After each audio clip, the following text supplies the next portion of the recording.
Welcome to the Real News Network. I'm Sharmini Perez coming to you from Baltimore. The United Nations reports that of the 2,104 Palestinians killed in the recent war on Gaza, 7 out of 10 were civilians. That is 69% of the total killed. One cannot stop stressing that this total includes 495 children and 253 women.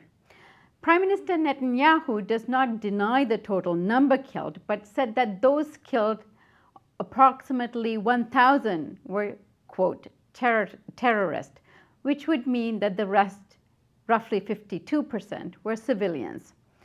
Will Israel be held internationally accountable for these war crimes? To discuss this, we are joined by Michael Ratner. Michael Ratner is the President Emeritus of the Center for Constitutional Rights in New York and Chair of the European Center for Constitutional and Human Rights in Berlin. Thanks for joining us, Michael. Good to be with you, Sharmini, and the Real News. Michael, it appears that PA is possibly launching a complaint in the International Criminal Court. Is there any teeth to this? Well, Sharmini, it's jumping ahead a bit. They're not ready to file a complaint yet because first they have to join the International Criminal Court. And what we've been seeing a lot of ink about and a lot of words about from everybody from the United States to the PA chairman, Abbas, is about the threat to join the International Criminal Court. And what they want to do if they do that is they don't actually take Israel to the International Criminal Court. They take the incident, the killings, if they could, in Gaza or otherwise, and the International Criminal Court indicts individuals. They don't indict countries. And they would do that, I think, and it's important to do, because it's a means of perhaps gaining some accountability for what you just described as the clear commission of Israeli war crimes. There's no question about it. As you said, the number of civilians killed compared to the number of military people killed, the number of children killed, there was obviously a use, as I said in my last segment on Real News, a use of disproportionate force. What Israel openly says it uses and calls the Dahia Doctrine, named after a part of a town in Beirut, part of a section of Beirut, that they leveled in 2006 through the war in Lebanon. And they openly advocate that we're going to use disproportionate force. So they're openly advocating that, yes, we will commit war crimes. This week, we saw some additions to those war crimes in Gaza. We saw the announcement of the Israeli, and few newspapers have used this words, but WikiLeaks uses it, the Israeli annexation of almost 1,000 acres of land in the West Bank or the occupied territories, and also the approval of some 1,400 new housing units in the West Bank. I mention that because a lot of our viewers may not be aware that kind of annexation and building of settlements are war crimes as well. The Geneva Conventions prohibits moving the occupiers, civilians living in the occupiers' territory, in other words, Israelis, into the occupied territory. And I want to say there's nothing I'd love to see more than Israeli officials in the dock. One means of perhaps stopping the continued war crimes that Israel has committed and will commit in the future. And while we were at it, tossing some U.S. officials who have supported and aided and abetting Israeli war crimes. But the question I've asked myself as I've read all about this is this seem likely, despite all the current talk about it? Is the Palestinian Authority threat real, that they're going to join the International Criminal Court? And will the International Criminal Court really hold Israel accountable if the Palestinian Authority goes to that court? First, for Palestine to get into the court and for the court to have jurisdiction over Israeli war crimes, Palestine must sign the Convention on the International Criminal Court. It's called the Rome Statute. 122 countries have already signed it, but of course not the US, not Israel, not Russia, not China. The prosecutor, interestingly, of the International Criminal Court said that she would accept Palestine joining the court, that she would consider it a state because the General Assembly has recognized Palestine as a state, and therefore they can sign the convention that would give the International Criminal Court jurisdiction over Gaza and the occupied territories in the West Bank. A few days ago, Palestinian Authority Chairman Abbas said that all factions of the Palestinians had approved joining the ICC, but as he has done before, Abbas made it conditional. He said he was going to use it, going to go to the court, but it was conditional. In other words, he was using it as leverage. He said he would go to the International Court unless peace negotiations on Palestine began again, and that they began from the point of view, the baseline being the pre-1967 borders. That is, from the Israel and Palestine that existed before the 1967 war and the conquest by Israel of both Gaza and the West Bank. So he said, yes, Palestinian Authority, Palestine will join the court, but we won't if you at least begin negotiations from that point of view. We'll see. It's not the first time Palestinian Authority has hesitated. They did again when the General Assembly recognized them as a state. Palestine at that point in 2012 could have joined the ICC. They did not. They joined 15 other UN agencies, but refrained from joining the ICC, and not because they're worried about one of their factions being charged in the ICC itself, such as Hamas for the rockets, but really because the Palestinian Authority is being very careful about offending the United States and Israel by joining the ICC. It's hard to believe, but that's really what's going on. Because Israel considers Palestine joining the ICC as a real threat and really fears accountability in the court. Whether such a... Go ahead, I'm sorry, Sharmini, yes? Michael, what can they do to block Palestine from joining ICC? You know, we'll get to that, but it's really political pressure. They can't really do very much. They can use their economic pressure. They can use their military pressure. Economic pressure, of course, Israel and the U.S. have great economic pressure over the Palestinian Authority. Lots of the tax payments that Palestinians paid are paid through Israel. Israel has to give those payments to the Palestinian Authority.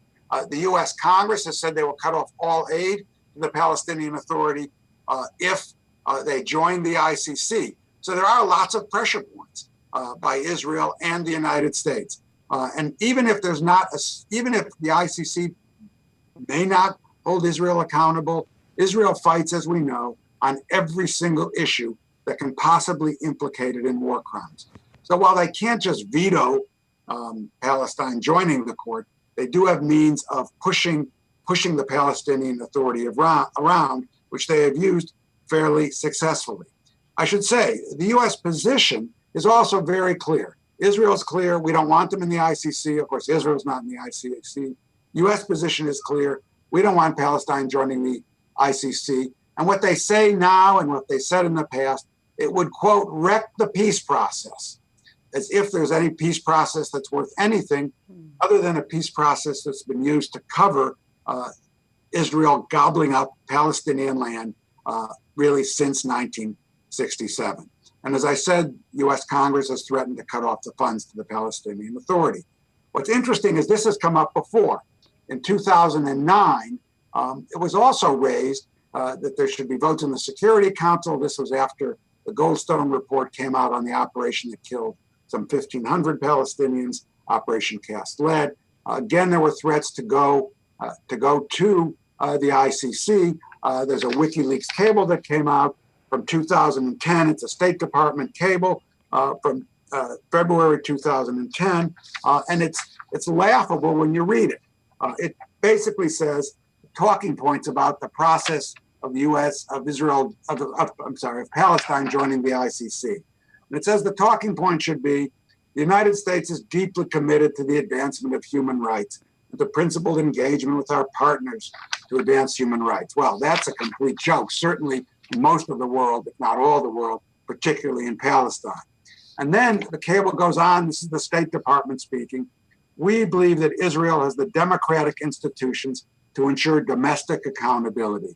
This is a way of saying we don't think the International Criminal Court needs to look at this.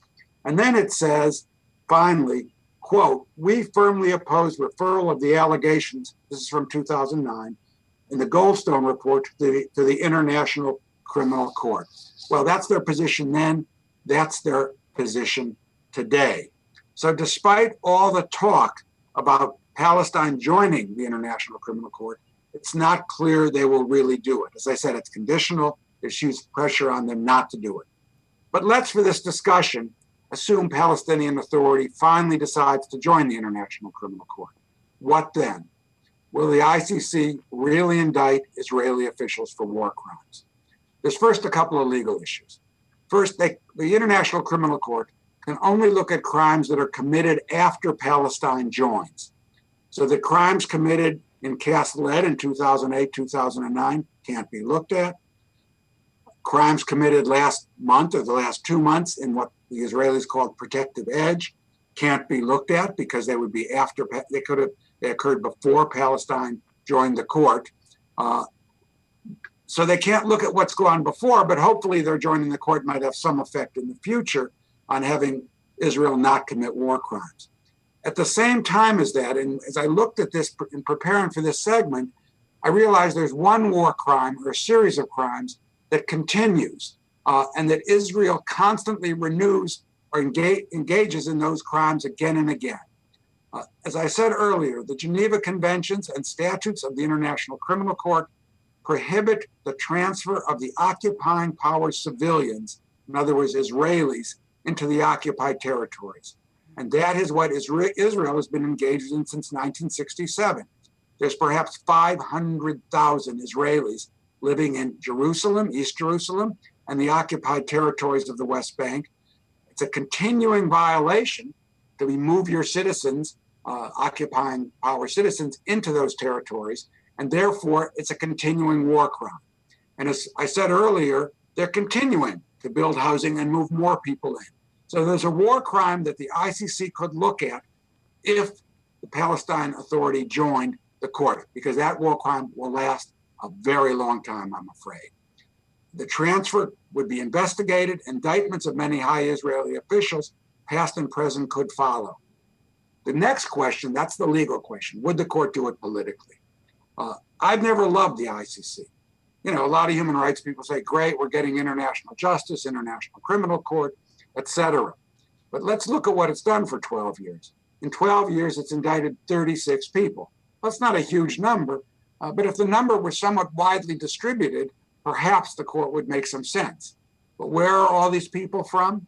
Every single person indicted has been from Africa, every single one. No one from South America, no one from Colombia, no one from Europe, no one from anywhere else. So what does that tell you about the politics of that court? And just remember, Israel and Palestine is a particularly loaded political issue in the most powerful country in the world, the United States, which will, as I said, protect Israel from the court at all costs. And will the court, when it finally gets jurisdiction, risk that? You know, as skeptical as I am, I think there's some chance the court might have to certainly open an investigation and perhaps do some indictment, because the war crime of transferring 500,000 people to the occupied territories is so open, notorious, and egregious. And so without any defense, there's no defense to it. This is just an absolute war crime. There's no excuses for it. And it's condemned by so much of the world, the court would lose all legitimacy if it failed to indict Israeli officials. That doesn't mean it will, but I'm just saying, once the court gets jurisdiction of that, it's a high risk for it not to begin to open that investigation and look at Israeli officials. And that is one reason I think Israel and the US are fighting so hard against Palestine's desire to join the court.